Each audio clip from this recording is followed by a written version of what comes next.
Shalom Bapak Ibu yang dikasih Tuhan. Kembali kita membaca renungan firman Tuhan hari ini yang disampaikan oleh Bapak Gembala kita, Pendeta Suryadi Wangsa Wijaya.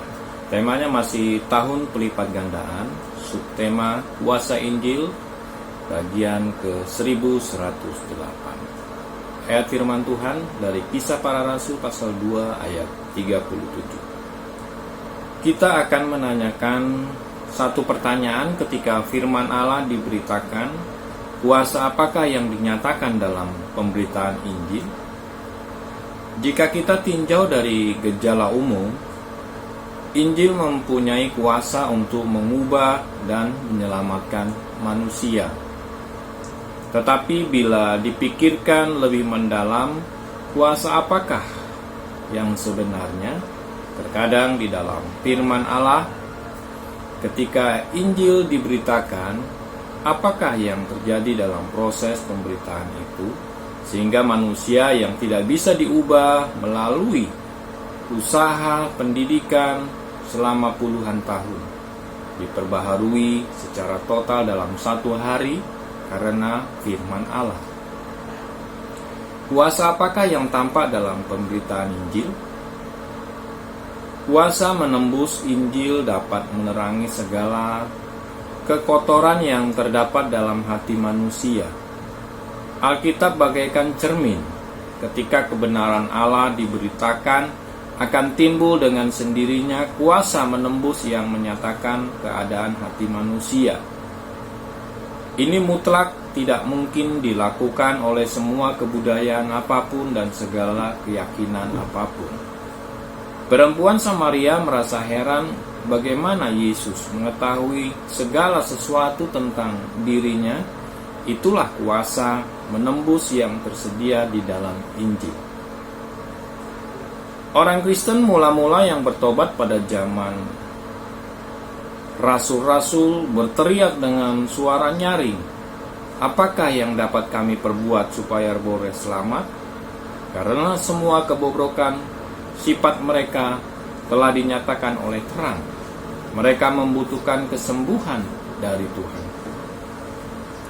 Injil berkuasa membongkar segala kebobrokan sifat manusia dan kembalikan manusia kepada jalan yang kebenaran. Pembacaan Alkitab, Mazmur 128, 1 Samuel pasal 16 sampai 17, Yohanes 1 ayat 1 sampai 28, dan Amsal pasal 7. Mari kita berdoa. Allah Bapa kami dalam surga, kami mengucap syukur Tuhan buat kasih Tuhan atas setiap kami. Pada saat ini kami sudah mendengar, membaca dan melihat renungan firman Tuhan pada hari ini. Hamba berdoa untuk setiap mereka, saudara-saudara kami yang mungkin hari-hari ini di dalam pergumulan dan masalah hidup, dalam mengiring Tuhan, mengalami kelemahan, kiranya Tuhan memberkati dan memberikan kekuatan dan melakukan pemulihan kepada mereka. Terlebih mereka Tuhan yang baru pertama kali mendengar Injil kabar baik itu, hamba berdoa kepada mereka. Bapak Ibu yang dikasih Tuhan, yang mungkin hari ini adalah pertama kali Bapak Ibu mendengar kebenaran firman Tuhan, ikuti saya di dalam berdoa. Ketika Bapak Ibu mengambil keputusan dan mau percaya kepada Yesus Kristus Tuhan adalah Tuhan, penebus dosa hidup Bapak Ibu secara pribadi, mari ikuti doa saya.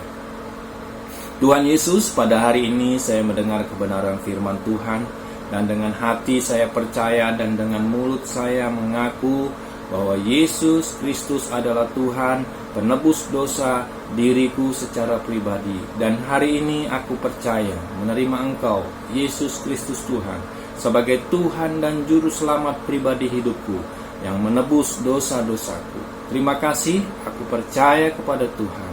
Dalam nama Yesus kami berdoa dan mengucap syukur. Haleluya, amin.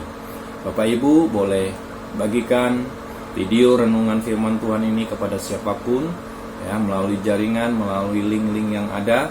Dengan Bapak Ibu membagikan, ini adalah bagian dari kita mengikuti perintah amanat agung, menyampaikan dan memberitakan kabar baik, yaitu Injil, supaya setiap jiwa-jiwa yang belum diselamatkan dengan mendengar pemberitaan ini, mereka boleh percaya kepada Yesus Kristus Tuhan dan diselamatkan.